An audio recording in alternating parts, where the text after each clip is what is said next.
Can I tell you a secret? Can I share a secret with you, Arsenal fans? Arsenal need another centre back, and I can understand why you might be thinking, you know what, this guy's talking nonsense. No, we don't.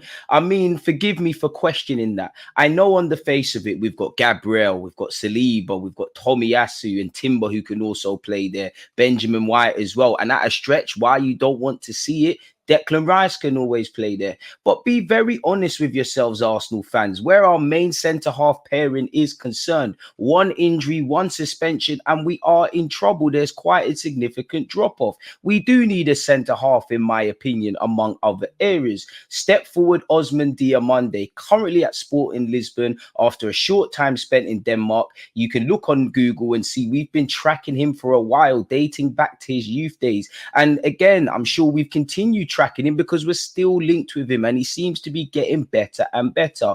Mr. Diomande is a youth product of the Ivorian club Olympic Sport or Bobo. He moved to the youth academy of the Danish club Midtjylland in January of 2020. He then joined Portuguese club Marfra on loan in August of 2022 on a season-long loan. He impressed, in my opinion, in the under-19s league in Denmark, where he played for Midtjylland, just age 17, which led to him obviously going back to Marfra, where he spent time on loan in the second division in the Portuguese league. He joined them very quickly on loan. Such is his progress. Thanks to his impressive performances at such club, his loan was actually cut short and he then signed for Sporting Lisbon. This move not only gave him the chance to play top division football in the top 5 European league, but also play in Europe in the Europa League. At the time, the then 19-year-old towering centre-back quickly established himself as one of the most promising under-the-radar centre-halves in Europe and a key member of Sporting Lisbon.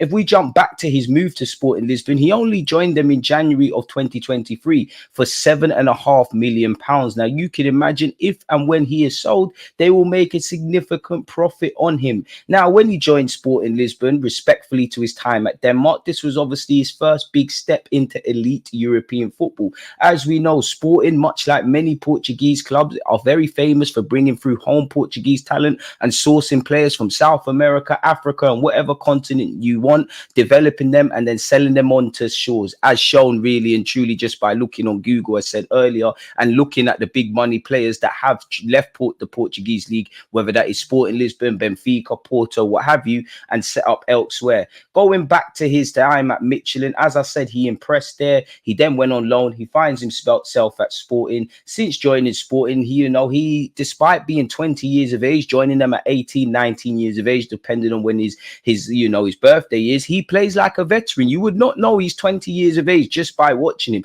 I mean, he looks significantly older, don't kill me, but he does play like a seasoned veteran that, some more experienced centre-halves would envy him, people. He did help Sporting Lisbon in his own way, individually and collectively. They won the Portuguese league. I believe just by looking online, they kept 16 clean sheets, in which he can't claim all the credit, but everybody played their part in getting such people.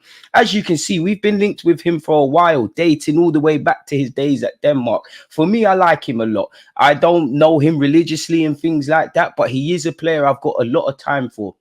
He's very much the modern defender.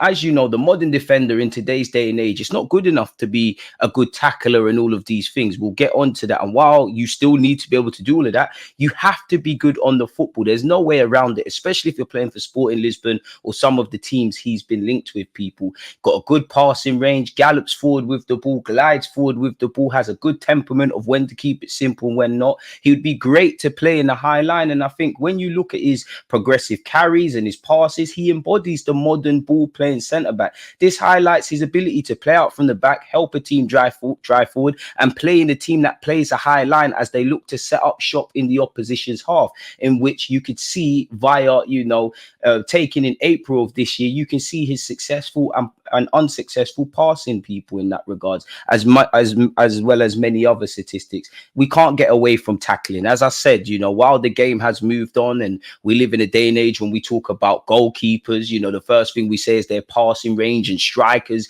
can they drop into midfield? The primary jobs are still the same. You need to be able to tackle. You need to be a physical sort of man. You need to be difficult for an opponent to get past you. And I think his tackling is great. At a time, he scored 2.10 tackles per 90. feasibility, which at the time this year placed him in the top 92% for centre-backs, people. His physicality and his athleticism allow him to step out of the defensive line and win duels. He's very aggressive in that regard, which can come at a gift and a curse. Sometimes, he can pick up one yellow card too many, although that's kind of improved and he can miss time challenges. But I personally love aggressive defenders, if I'm really honest with you. He steps out, he wins tackles, he recovers the ball well. He's shown he can play in a back three as well as, a centre half in a traditional duo like with Saliba and Gabriel. He can obviously play at right back. He'd be a great option to have. He's very good in 1v1 situations and very difficult to get past. He's also good in defending in wide areas, which I feel in the modern day is a very underrated aspect of centre halves, people. Again, in relation to 1v1 defending, there are minor tweaks. Sometimes he can get over involved at times and pick up a yellow card, although his discipline is improving. And we've got to remember he's 20 years of age. Very few players at 20 are the finished article, unless you're Lionel Messi or a player of that kind of ilk, people. I like him. He's quick on the move. He's aggressive when contesting for the ball. And he's got a decent bit of pace on him. So again, he can play in the high line. You see it with Saliba, Gabriel, Benjamin White, whatever have you. You play in a high line. Football is, it's a gift and a curse. We know we play a high line. At times, we're going to be susceptible to counterattacks. So you need athletes that are equipped to get back and recover the ball, in which I think he does that, people. For me, he's got all the raw materials in that regards, people. And again, he likes to drive with the ball forward, and he's street smart enough, in my opinion, despite his tender years, to know when to do that and when not to. Basically, there's a time and a place. Once again, at 20 years of age, he plays like a seasoned vet. And for someone as big as him, standing at over 6 foot, I must admit, it's unusual to see a player so comfortable relatively to a degree with both feet and with a ball at their feet. I'm a bit of a liar and a hypocrite because we have got Saliba, but you get the point, people. I have to sell the video for you lot.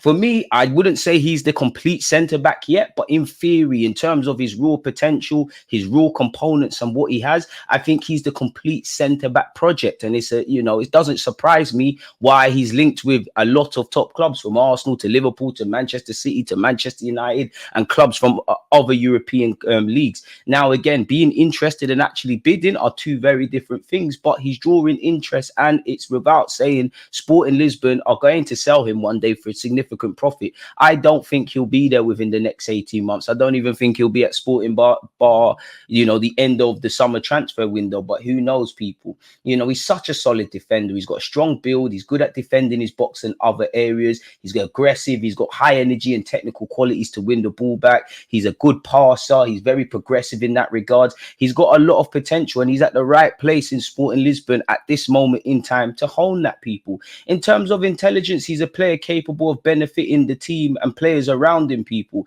He moves the game forward. He always tries to find the best solution when he has the ball, doesn't have it. Again, he shows a willingness to know when he can and can't win the ball. He seems quite humble, and I like him a lot. And also, where Arsenal are concerned, he actually made his European debut when we played Sporting Lisbon in Portugal, and he obviously started the game at the Emirates when we exited the Europa League. And I won't quite say it's an audition because Arsenal was scouting him up until that point, but he gave a great audition to the casual footballing fan, where him and his collective teammates pulled off an upset and defeated Arsenal on penalties. In conclusion, do I think we're going to move for Diomande? No. Despite rumours that his price tag has dropped from what they wanted, which was his 80 million euros release clause, to around 50, 60, I do think Arsenal want another defender. But when you look at the rumours, and again, what Arteta wants to do and what's actually happening are very different things. But it seems like we're more likely to sign a left back or maybe a centre half that can play at left back than we are to sign a centre half that can play at right back. But if there was some money spare, I would go for him, really. I just think he probably cost a bit too much, where we're working with a quote unquote limited budget, where you'd imagine where significant investment, quote unquote, is concerned, we're probably going to spend a lot of money on a striker, maybe a winger in addition, and probably a central midfielder. If there's any money left, then I'm sure we'll go for that. And again, he's been linked with Man United, Manchester City, Liverpool, Chelsea, etc. Does he reckon he could dislodge Saliba or Gabriel at centre half, or even Benjamin White at right back? Or would he get more game time at some of the clubs mentioned? For him, again, there's several big clubs equally as prestigious as Arsenal interested in him. And for me, I think the young Ivorian people who's won the AFCON with his country, Ivory Coast, has a bright future. I think he can build on the raw abilities and capabilities that he's shown and reach a high level as a centre half and be a consistent, competent and reliable option for years to come with the right coaching, with what he's getting now. And in theory, he would no doubt get at Arsenal under Mikel Arteta. He's making a lot of good progress in his career, and I do think this upward progression is here to stay, and we could see him one day emerge as one of the best outright defenders in Europe. I'm not saying the best, I'm not saying top 5, but hold a good regards, people, if I'm completely honest. For me though, I think he'd be a good option at centre half, he'd be a good option at right back. We'd have the best of both worlds if you have Diomande, Saliba, Gabriel, Benjamin White, Timber, Tomiyasu. People might not agree, but on paper, Kirill for his qualities, lol, and Zinchenko for his qualities, double lol, it could be good. I just like him a lot, and I can see why Arsenal and a lot of other big clubs are interested. So if there was a defender that we could go for and we're going to spend the bag, then I think this player could as well, because he's good now. He's got a good foundation. He's 20 years of age. So Mikel Arteta could iron out those rough patches out of him and make him a top quality player, while he'll also give us a lot of depth as we look and aspire to accomplish success in terms of winning trophies next season and challenge on all fronts. And at the same time, I wouldn't ever think Saliba and Gabriel are complacent. Definitely not Saliba, because it took him a long time to really emerge in this Arsenal team. To have a centre back like that waiting in the wings would be great. But I do think we're kind of weak at centre half. I don't really believe that, because as I said, Kirill can play there, Tomiyasu can play there, Timber can play there. I don't want to see it, but if worse comes to worse, Declan Rice can play there. We've got some options, and obviously Saliba has shown for the majority of the last 2 seasons he can be fit along with Gabriel. But I'd be lying if I said once you look past central midfield, right wing, or let's just say wing, central midfield and up front, if we got all of those areas in addition to a backup goalie to cope with Ramsdale leaving, then I would look at a centre half or a defender. The best thing I would actually want is another versatile defender of the Timber and Tomiyasu ilk that can fill across the back four. Again, rumours suggest we're going to more likely sign a left back or a left-sided centre half that could play left back. So this video is probably redundant, but for what it's worth, I think he's a good player. I think he's set for a good future. I can see why Arsenal have been linked with him and might be tempted to go for him. But that's just my thoughts. Let me know your thoughts. Don't forget to like, comment and subscribe. We've hit 60,000. Hopefully we can go all the way to 70,000. On that note, as I said, comment, like, subscribe. I'm going to go and make some other videos for you lot. Stay blessed, safe. Peace.